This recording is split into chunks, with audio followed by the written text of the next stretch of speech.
Përshëndetje and welcome to Inside Albania with me, Alice Taylor. Today I am joined in the studio by Laert Vasili. He is a very well-known actor, director, translator, playwright, producer. He was born in Albania. He lived in Greece for many, many years. He studied at the Academy of Dramatic Arts in Tirana and in Athens, and he has won countless international awards for his work. We're going to be talking today about growing up in communist Albania, his career in Greece, and what he thinks about Albanian society today.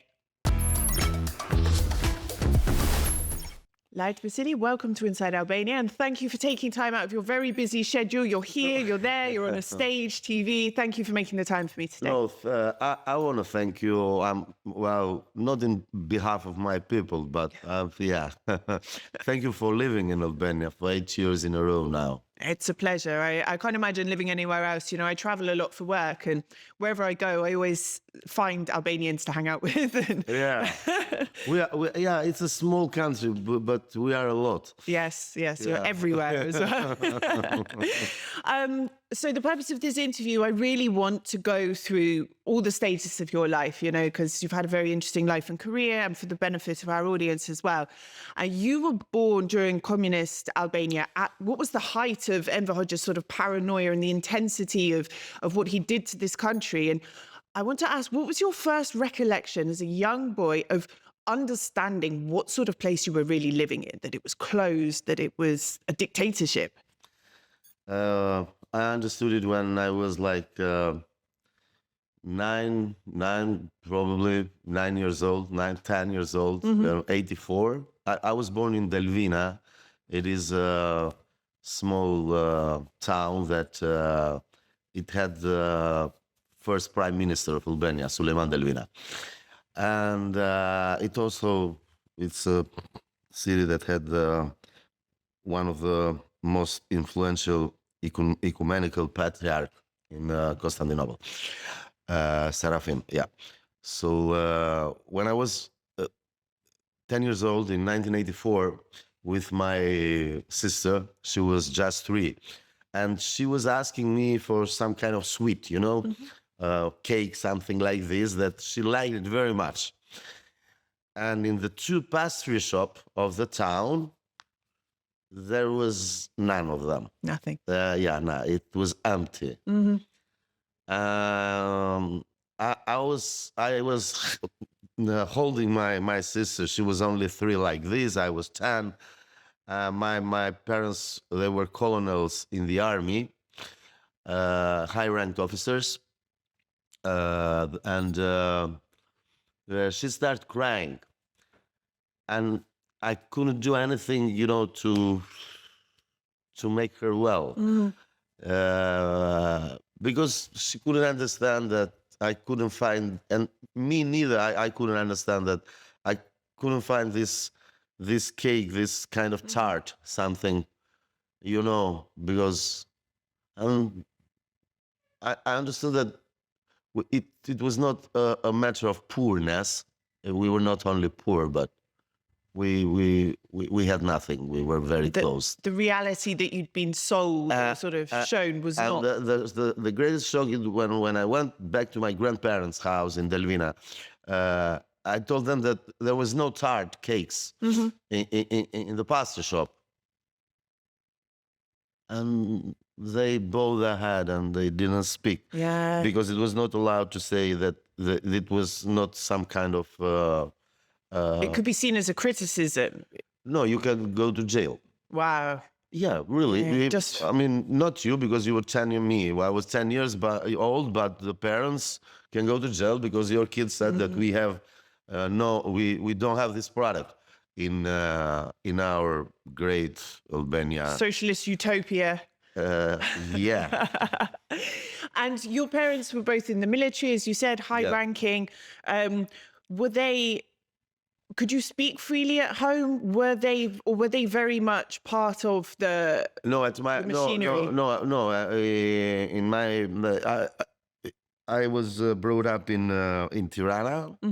My grandparents were in Delvina, and in Saranda. I mean, and I remembering living with my parents as a child, but also as a teenager. At my home, there was not too much of talking. No, they were very closed, disciplined. We had to take our meal by, with schedule. Like at 3 o'clock, it is you have to sit in the table.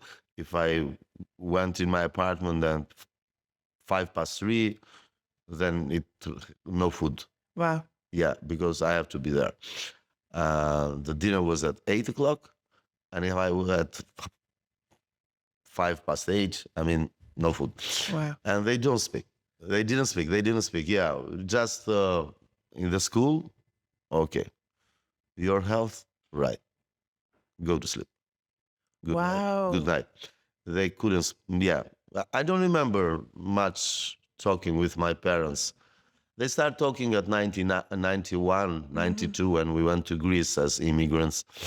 And then I realized that I was living with humans, not with robots. Yes. Yeah. And was that they were fearful that they might talk too much, or was it because they were just a part of this very oppressive sort of mechanism? Why? Well, look, my dad, he passed away like a year and a half. As Orthodox, after we do the funeral, at the third day we goes again at the graveyard, and on the third day I had a phone call.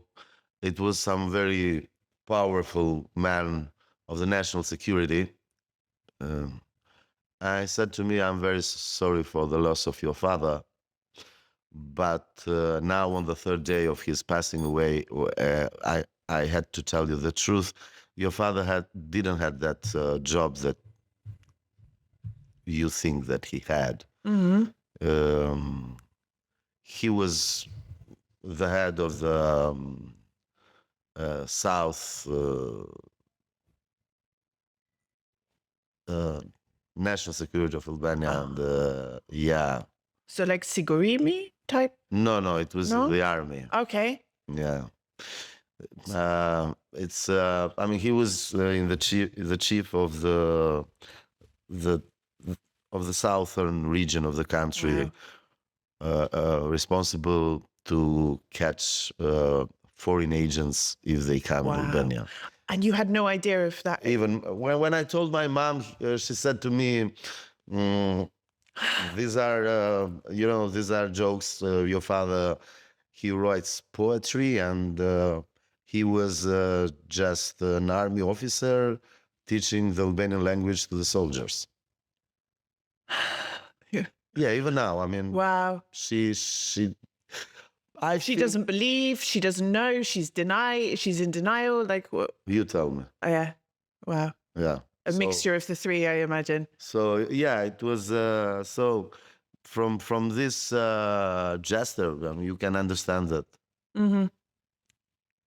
Wow, it's really interesting, that kind of family dynamic where they were closed and there was there was no talking, because I learned what my father really was. I mean, after he passed away, and I was 50 years old. Wow. How did that make you feel?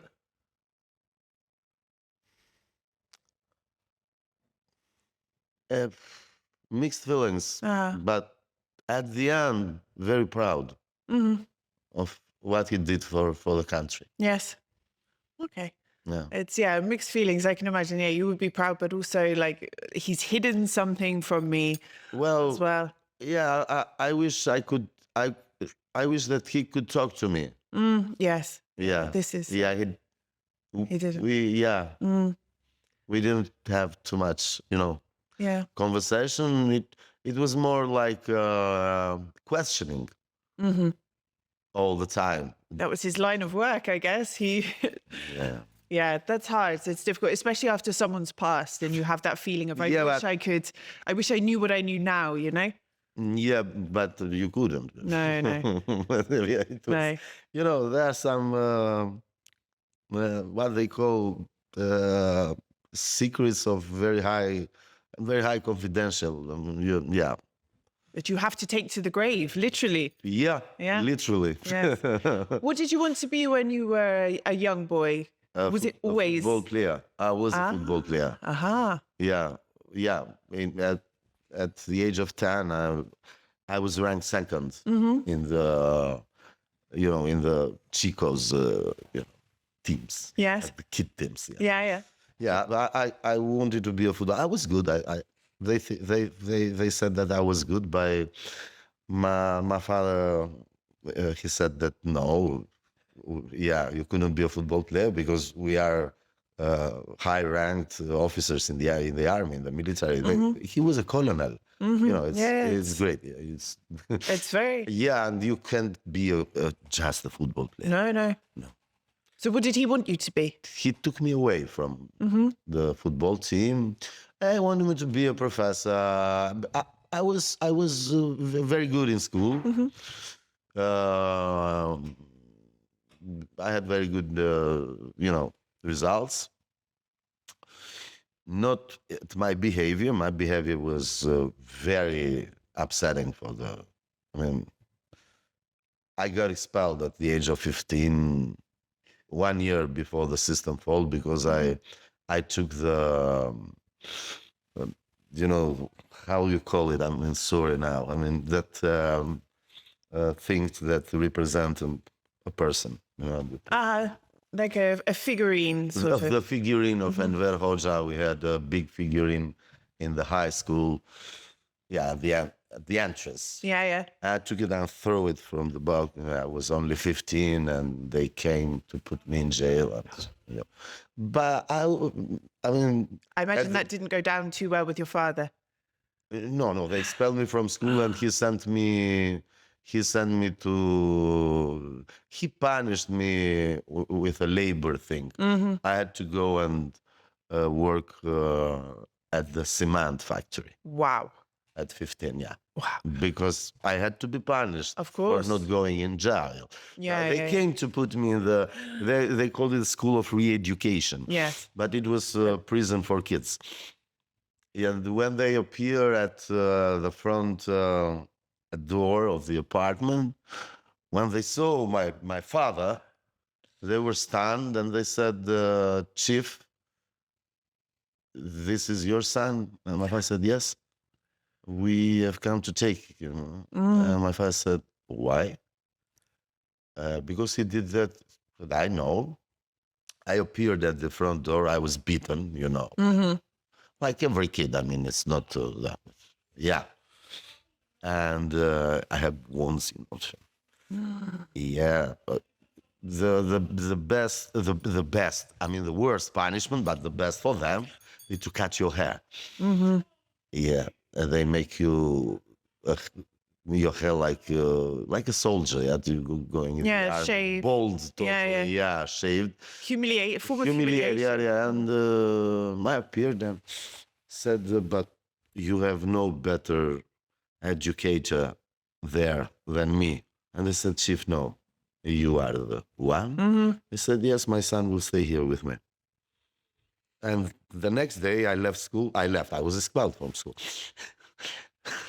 I was expelled from school as well. Wasn't but quite. For another reason. Yeah. And but it was only May of '89. Yeah. Yeah. Things were not quite as hardcore as they had been, but it was still problematic. No, yeah. I went to take the figurine. Yeah, that's a statement. I'm the son of two colonels. So, yeah.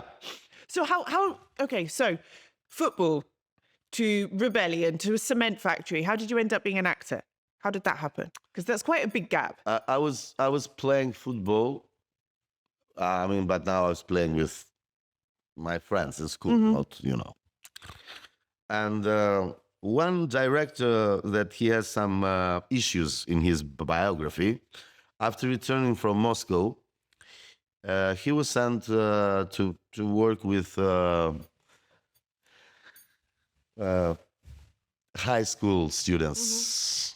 And he entered the yard the schoolyard, and he saw me playing football, and he went directly to the director, the principal, how you call it, and I said, I want that kid to have the leading part in the performance of the theater and the play. Yeah, they needed someone like 16, 17, 18. When I was 15, I looked older. Yeah. We always like that when we're younger, that we look older, but then when we get older, we don't. want to look younger. And the principal opened the window and said, Laert, come. You thought, oh no, what have I done now? Again. And he took me in the theater. And the first secretary of the executive committee of the party, he signed a letter that I was excused to leave school and to go to the theater whenever it was needed.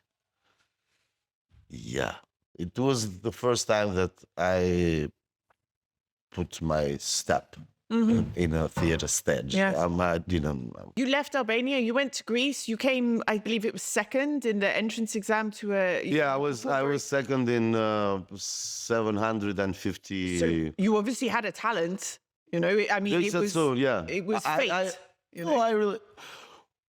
I mean, in any interview, I thank God that he gave me that gift. Yes. I mean, to live with. And then I entered the Academy of Arts in Tirana first, and then I left in the second year because, you know, the things at the early 90s here that was very harsh. Yeah. And I went to Greece. I entered the Academy of the National Theatre of Greece. Yeah, second out of 750. And then suddenly some directors, I understood years later that they were very great. They wanted to work with me to be an actor like Robert Wilson. At 97, I was in France working with Robert Wilson. Here in Albania, they were bombing each other. Then I was in I was in Beijing working, and in Tokyo working with Tadashi Suzuki, then with Anatoly Vasiliev, with Dmitry Gorchev, and the great master that I owe in my career, Terzopoulos. Then, you know, What was your first impression? You know, you've come from the chaos of Albania. You arrived in Greece. Like, what was your first impression, you know, when you got there?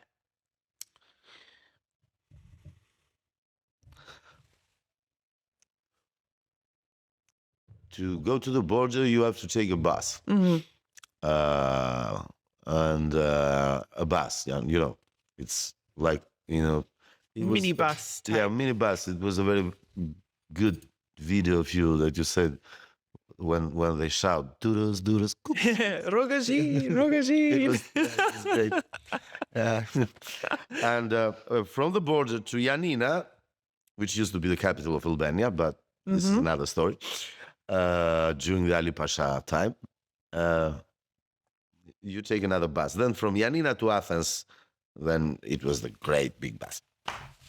And when I stopped in Athens, the bus stopped in the front of a supermarket. And we didn't know what was a supermarket concept. Yeah. And I entered the supermarket. And the shelves were full of food. Everything. Shampoo. Everything. And I was in the middle of a supermarket just watching the products, and the bus left without me. Yeah, because I imagined I would be like half an hour there. I was shocked. Yeah. I said, oh, wow. I mean... This is the reality. not what I thought, No, because we were taught that we were the first country in the world, Yeah. the leading light of the. Must have been quite a difficult moment, I guess, to understand really how much nonsense you'd been sort of fed, over those years. No, I understood that my reaction of rebellion was right. Yeah. That they were lying to us. Mm-hmm. Yeah, that was the first And impression going to Greece. as an Albanian in Greece, you must have encountered some issues with that over the years. I mean, how did Well, half of them, yeah, because from my mother's side, side they are part of the Greek ethnic minority of Albania. So I knew the language. Yes, okay. My grandparents didn't. They speak Albanian. I mean, a few words. I was Laertis in the Academy of Yes. National Theatre, and the theatre I was Laertis. Yes. Because it's it is a name that comes from the Homerus age. He was the father of Ulysses. It's a very rare name, and wow, everything. But in the road, I was an Albanian shit. That's what they called us. Yeah. No, really. Yeah, no, I've heard. I've heard. You've heard. Yeah. So then, looking to my father's eyes, I couldn't. It was very difficult for me to see my father working in the construction. After having such a position. Yeah. Yeah. So I decided that I want that figure back. I want the colonel back. Yes. And I started going on TV. I was very lucky because I was well known at a young age, and I started going to TV and telling the truth about how before 200 years the newborn Greek state, founded by some 14-year-old teenager Otto of Bavaria, first king of Greece. It's a joke. Yes. And the English West Indies office, the new flag is the flag of the.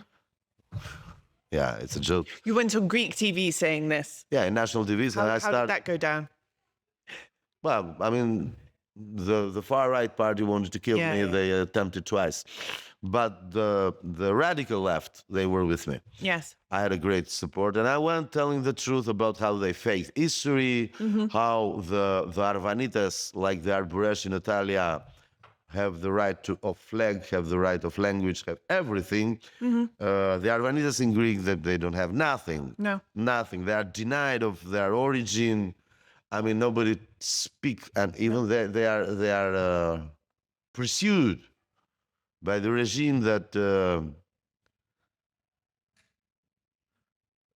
they are ancient Greeks.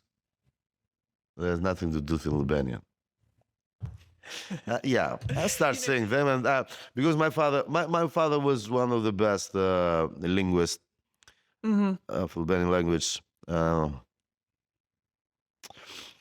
I start explaining in the national TV how the name of the gods of what we call the Greek mythology is not the Greek mythology, it's the Pelasgian mythology.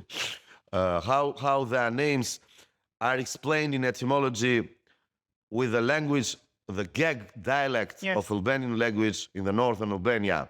And then I saw that Edith Durham said this, and also other, Falmerayer said that, and many other great thinkers and, people more clever than me said that. And I said, well, I'm right. I must be right. Yeah, I must be right, but they wanted to kill me twice. How did they try to kill you? by beating me. I mean, one day when I went, the last 2 years that I was in Greece, in Athens, I had my own theater. In the, it is called Yeraodos. I mean, it's Yeraodos. It's translated the Saint Street, the Holy Street. I'm sorry, the Holy Street. Okay. Yeah, and in the center of Athens. And one night when I went down, I mean, it all started with Corpus Christi of Terence McNally that I put it on stage. And the far right Nazi party, they had 18 MPs suddenly. Yeah, member of parliament, 18. 18. Well, and I was, opposing them on TV, telling the truth that they were just some... lunatics. No, they were killers. They were not only lunatics. I mean, they were criminals. I mean, they went down. Yes. So one day, leaving theater, they have stabbed my friend, the guy that I collaborated to do the music of the performance, Pavlos Fisas. They stabbed him 37 times just some days ago. Yeah, it was a very dark age for Greece. I was going out of the theater, and suddenly a motorcycle hit me, and they took my head and crashed it on the sidewalk, and they start with their boots hitting me like, But for my sake, I was very well known, and people went out of the bars shouting, "Leave Laert alone!" And so Wow. now I'm in front of you. Yeah, and I said it. I said this to Paul Mason on BBC and to The Guardian. I mean, BBC was the first that came outside the theater and stayed with me like 1 month. Wow. Yeah. To make sure they didn't come back. No, Kind of. No, to follow the... Yeah, to follow to the... show support. But I had everything there. CNN, I mean, Good. RTL. Everyone was very... I mean, big newspapers like Guardian or El Figaro, El País, everything. I mean, they were shocked how a group of criminals called the Nazi Party, Yes. Golden Zone, they burned my theater. I lost everything. I came back in Albania, in the country that I was born, and I was like a phoenix reborn here at the age of 40. What was your biggest sort of shock in terms of Albanian society when you came back? I mean, obviously you had connection with Albania for those years you were away, but then coming back and being part of the society again, what was the biggest sort of unexpected change that you saw amongst the people around you, society, TV? Well, when I came back, I mean, I had collaborations. I brought foreign directors. I used to direct myself in the theater. But in the society, for the first time, I mean, my biggest, when I came back, it was that it was not a problem of visas anymore. We had that 90 days to go everywhere in Europe. And the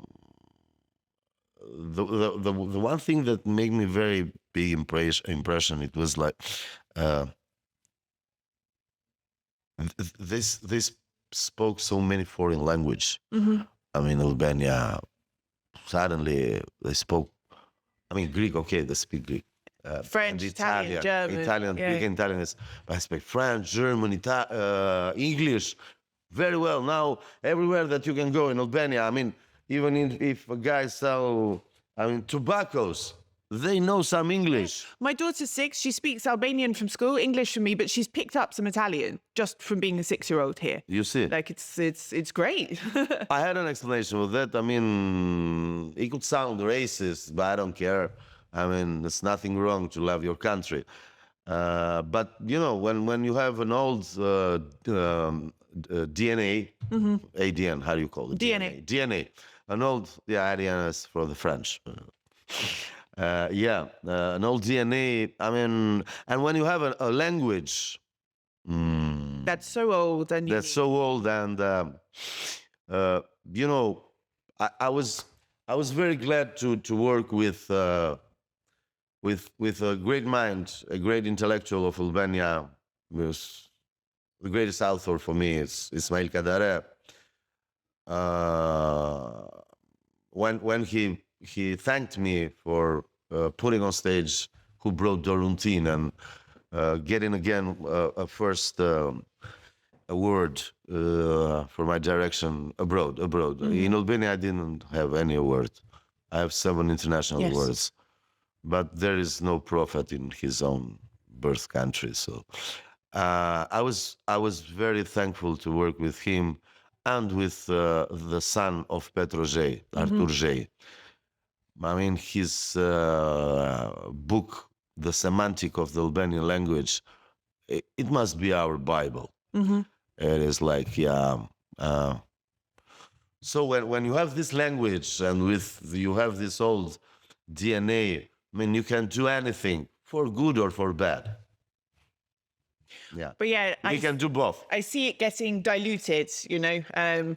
When I pick up my daughter from school, they come out of school speaking English, for example, in an American accent. Drives me crazy. And the teachers complain. My daughter came home and said that the teacher was shouting the other day saying, in this classroom, you will only speak Albanian. You have the oldest and the best language in Europe. You will only speak it in here unless it's your English lesson. I was like, good on her. Good for your teacher. Because it can go crazy, but people, you know. I know I'm speaking in English now, but it's for a foreign audience. But talking about society, some of the videos I've seen of you getting very passionate about problems within our society, particularly with men and women and the attitudes. And I love it. I love it. You hit the nail on the head so many times. Well, that's why they wanted to kill me. So, well, because you say it how it is. And there was one in particular, and I hope I've translated it right, but there was one where you were talking about men who cheat. And, you know, men, you are not a man if you cheat, you know, but in this society, it seems that men who cheat are seen as more manly. And I've made videos about it, and I've had lots of people asking me, you know, but why is this happening? Why is this becoming so acceptable in our society? And I want to put that question to you because you are Albanian. I'm not. I don't know how to answer it.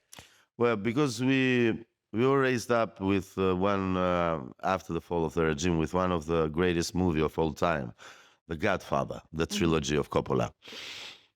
And everybody wanted to be a mafia guy, you know, everybody. I mean, that's a line from Goodfellas. It's another movie, but the same. Great film. It's again, Scorsese, I mean, so everybody wanted to be a wise guy, you know, in the neighborhood, everyone. But in The Godfather, we never see the Godfather to cheat on his wife. In The Godfather, we watch him, Marlon Brando, I mean, God help his soul. He denied drugs. Yeah. So, in our Balkan civilization, and having this influence, which come more from the Ottoman period, that a man should have an harem, then he is more man. Yes. But not in this society, you know, because I believe if you are able enough to cheat to the mother of your children, then you can cheat on your country, you can cheat on your language, you can cheat in your ancestors, work, your friends. Anyone. I mean, yeah. I said this on Top Channel. And we are, I mean, sorry me, but I want to underline this. You know, during the regime of Enver Hoxha, the dictator, if you wanted to talk to a girl, you almost must get married with her. Yes. Yeah. We were the same people. In 91, the Albanian man took the Albanian girls and made them prostitutes over Europe, all over Europe. So where is this honor? Where is this besa that we claim so much? Yes. When our neighbors, mothers, sisters, cousins, we sold them as prostitutes in Europe. And deny it. A lot of people deny it ever happened. No, we'd never do that. No, it's not true. Who did it? Serbian propaganda. Who did it? The Who did it? I mean, you know, yesterday I was shocked. I read somewhere that 1/3 of the students. I know that, but now it's with statistics. Certified data. It's statistics. Sorry. With certified data. Yeah, it's certified data. Yeah, it's certified data that 30% of the students, they work like prostitutes. In Albania? Or In Tirana. In Tirana? Yeah. That's... Yes, yeah. So we live in a beautiful country, full of horse. But is this women as well who are like escorting? Yeah. You know, it's not, they're forced into being, I mean, I have... No. Yeah. Okay, do you want them to call escorts? Okay. Yeah. No, because, I mean, we can say prostitutes, you know, they're sort of forced into the back of a car by a pimp, or there's girls who are choosing to sell every kind. I mean, every kind. So it's a data. But it's I'm not saying because I'm some crazy I believe you. Artist. I believe you. I'm saying it's disgusting. Like, where is the moral fabric of the society gone? And where's the... And we were raised with kanun. Yeah. You know, and besa and everything. And now 30%. It's yeah. I mean, it's yeah. But it's how did it happen? How did we get there? Because we have women as well who are openly. I've seen them on TV. I want a guy with a nice car. I want him to pay for my nails to be done for me. This is prostitution as well. If all you want from a man is money, your nails, your hair, fancy dinners, the core. This is prostitution. This is the core. It's prostitution. It's just in a different... This is the core of escorting. Now I'm using your word. You use my word. This is the core. But how do we get this screwed up? And the men fall for it. And they encourage it. And... Probably we liked it. Why? Probably we like to have so much prostitutes. Yeah. So we must, I mean, yeah. I think we like it. You like it? Yeah. But even those women who say, no, we're not prostitutes, we just want a man to pay for everything. Like, and what's that? This mentality, where's this? And then they want equality, gender equality. It's kind of absurd, you know? Yes, I agree with this. Yeah. Like, you either are equal, you know, or being my slave. Yeah. Then we go to the harem of Ottomans. Yes. Then you have some woman of some kind of sort of a religion that they say, I have a husband, but I am now looking for the second wife of my husband. I will have to find him a third wife to my husband. So it's a chaos of morality and, you know. But then when you are an artist and you go on TV and you make some declaration that I do, man, you go to the theater and said, why do I do this for? Yeah, I mean, why? Well, I think there is no impact in the society. I think it does. I think it provokes conversations. Really? I do think you do. Thank you. I do. I think it, obviously, I believe that a vast majority of the population around the world are media illiterate and are not smart enough to understand. But I do believe that it does impact some people and it does make some people think. And I think calling things out when they're bullshit is important? Because if you don't, it's just a facade. I think. Sorry for interrupting. No, it's but okay. I think that we have lost our religion. That's what I think. We've lost our way. Yeah, Completely. I think that people must go back to God. Yeah, because they are driven so much for credit cards, loans from banks, easy money, and everything. And we know that, you know, when you wish for something, you pray to God. You don't pray to bank. Imagine a society praying on their knees in front of a bank. Yeah. No. We go to churches and we pray. I'm an Orthodox, and other religion goes to their objects of faith, and they pray.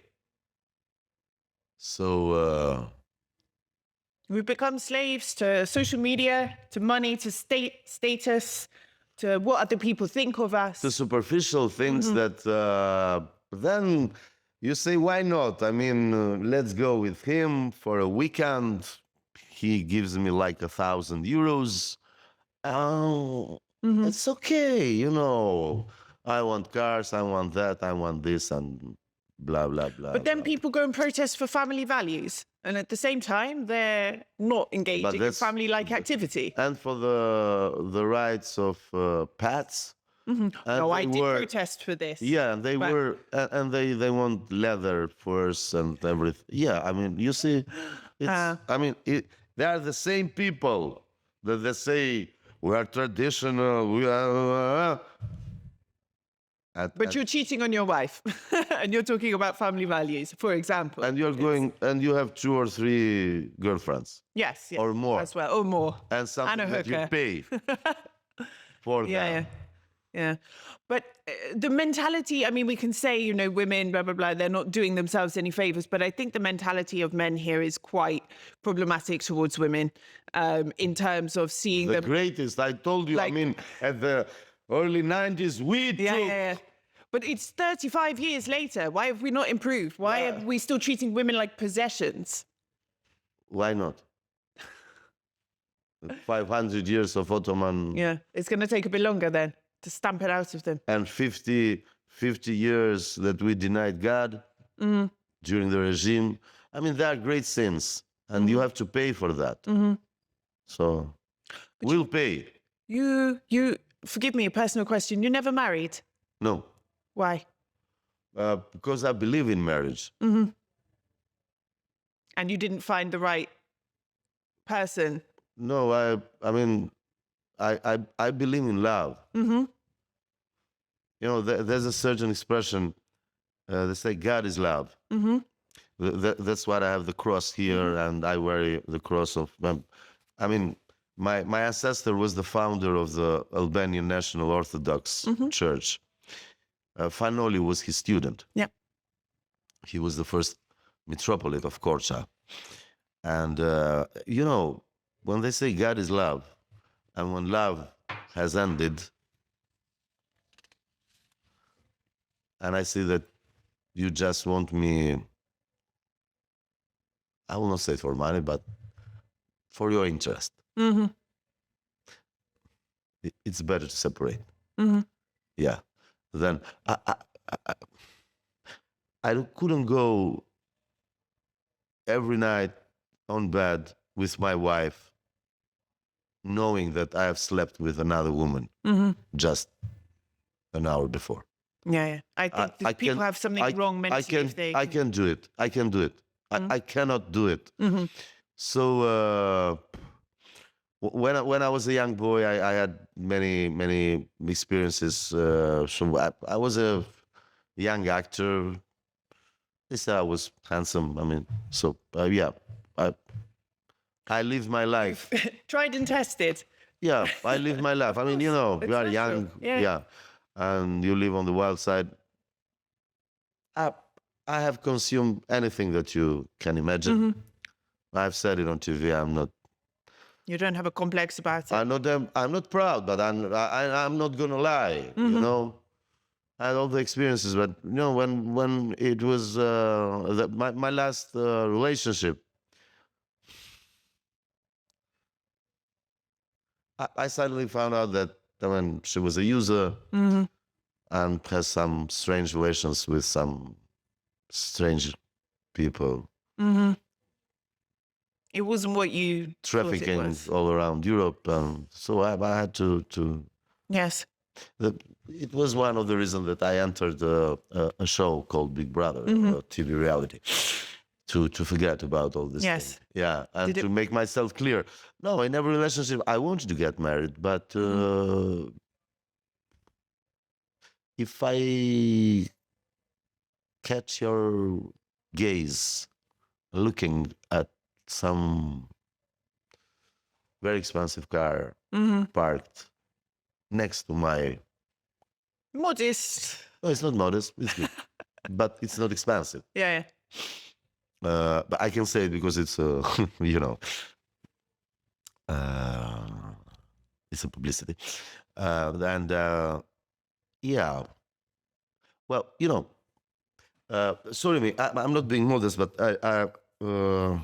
for not being modest, I have 7 international Awards. awards.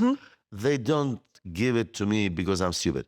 No, exactly. I can understand if you ended this road. So Yes. go. Yeah. I will cry. I will go on sleepless many nights. Maybe I'll go back to alcohol, but that's my way. But I cannot do the other way. Ja.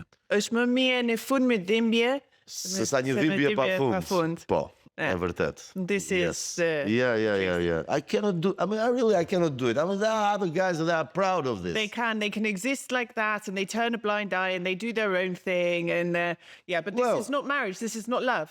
No, that's that's how you call it. That's a corporation. I mean, yeah.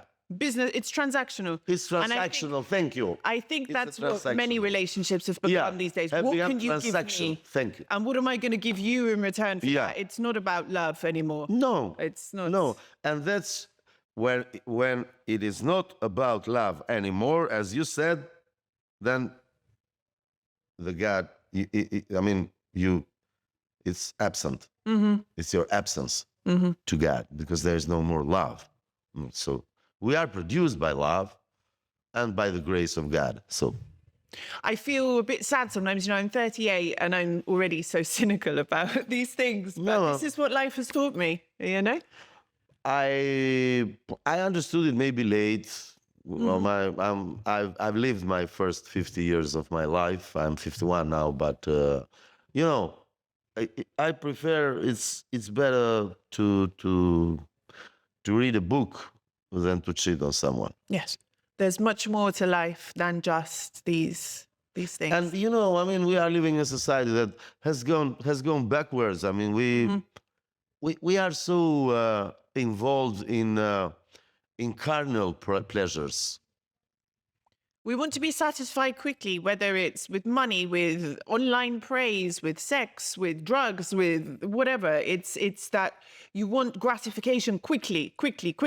And then what? And then you complain when it all goes wrong. Thank you. Then you go to God. Yeah. So why? Go first. I mean, anyone has his own kind of living, so... But as long that you don't do no harm to the person sitting next to you. The other thing is, you know, and also one thing that made me very great impression when I came back in Tirana from Athens. You know, Athens has 127 theater buildings.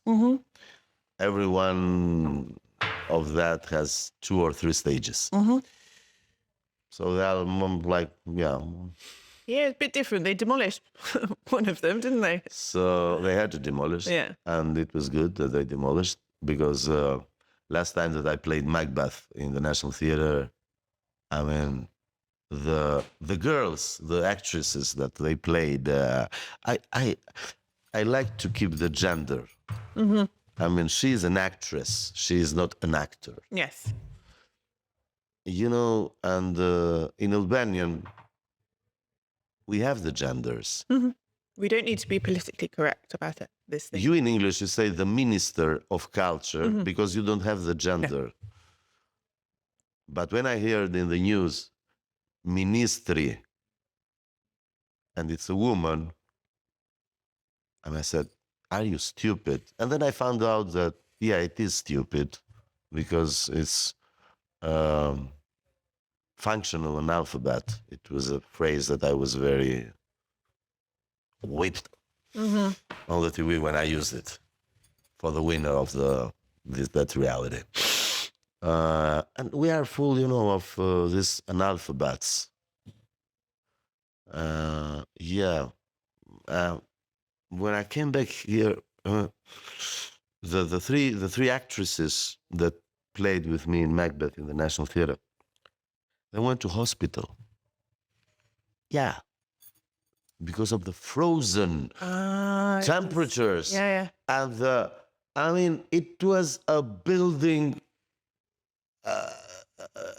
It was fearful to go inside, and we were playing, and the people were coming, and you know, It was not.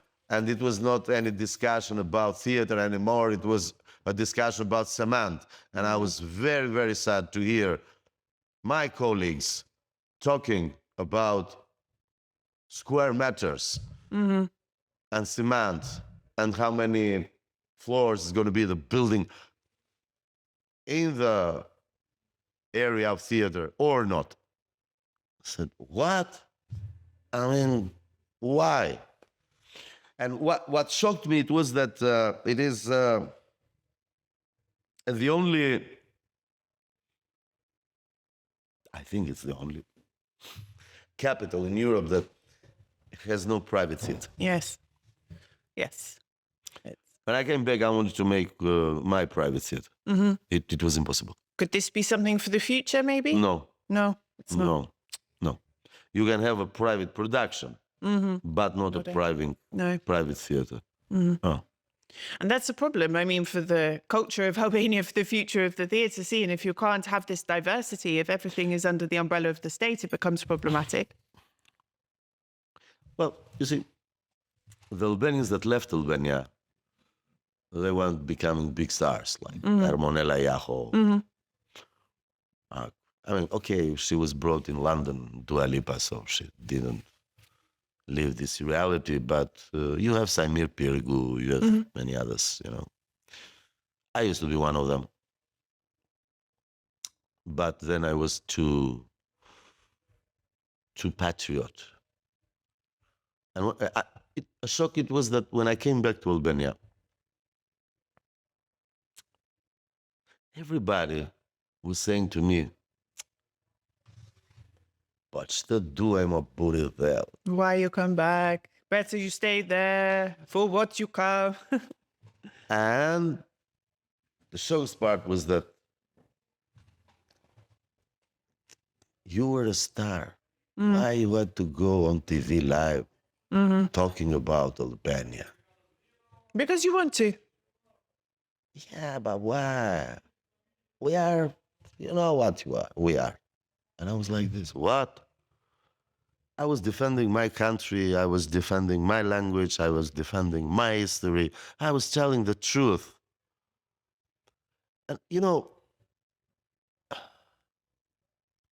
if a Greek did that in Paris, in London, or in Berlin, the Greek government will honor him with a cross of... It is an award, the cross of beliefs. Yeah. You know, when I came back, even politician told me, why you did? I mean, you know, you were a star. We were clapping at you, and then what? Now you see they hit you, you are back here. I mean, yeah, it's I want to redo this again. There are no words. It's like this. Oh. So you are judging me for defending my country when those Albanian poor guys, they were beaten in the prisons, they lost their lives crossing the borders because some crazy guys, lunatic, they were shooting at their heads. Hunting. It was a hunting game. And you are telling me why I defend Albanians? Really? And why I came back here? Really? Yeah. Should be I ashamed. mean, I understood why they called them the political actors. You know, there was a time when we had Charles de Gaulle, you know, Theodore Roosevelt, you know, they're great men. Winston Churchill, Woodrow Wilson, Margaret Thatcher. Margaret Thatcher. Sorry. I'm sorry. No, I'm not. I'm not generalizing. Margaret Thatcher. Yeah. I mean, well, you had everything like Queen. We don't have a Elizabeth, comparison. Queen Victoria, but we had these great symbols of men that they did history and women. Now we have an expression, they are called political actors. Yes. Because no one lives up to that. So they're actors. So, you know why they call it actors? Because the play is written by Shakespeare. They are not our words. So who write their plays? Who write their speeches? They're acting a part. It's not genuine. And I'm going to say what Robin Williams said, that the politicians should be like the Formula Uno drivers. They should wear the sponsors in their jackets. He didn't say it quite like this, but that's the meaning of that's my explanation. Why they don't wear the sponsors in Who's the behind jacket? you? Who's... Yeah, I mean, I wear a jacket, and here I have the World Bank, for example. Why? You are an actor. Because they don't want the agenda to become apparent to everybody. That's all. That's it. They go for our votes.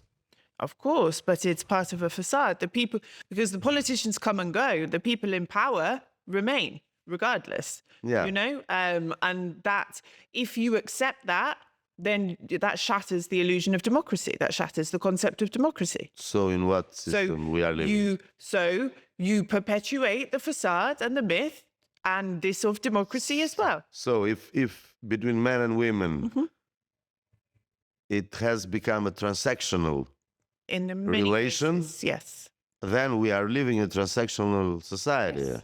We are, Everything is... So why do we have to talk about left, right, center? I mean, what? It's. I don't think people are ready to accept that it doesn't exist anymore.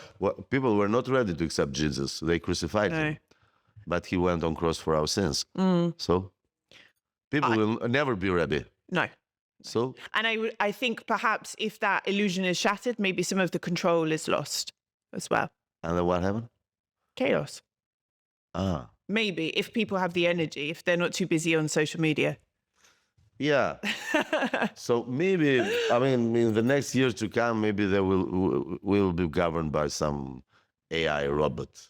I mean, we joked about AI ministers, and look here where we are now. So never say never. I think that we live in this kind of reality show. Yes. Our lives has become a reality show. Yeah. But We are part of it as well. Me and you both walk. Of course, but you have to live. Yeah, of course. Yeah, yeah. But suddenly, I mean, I come to your studio and I start thinking. I try and do something intelligent with it, at least something constructive, not just opium for the masses. I wish we had longer. I'll have to invite you back because there's much of this I didn't even get to touch it. But Laert, thank you so much, and thank you for your contribution. No. That's all for this week. You can watch Inside Albania every Saturday on Euronews Albania at 4 o'clock on our YouTube channel, Euronews Albania, and across all major podcasting platforms. Until next time, Mirë Pafshim.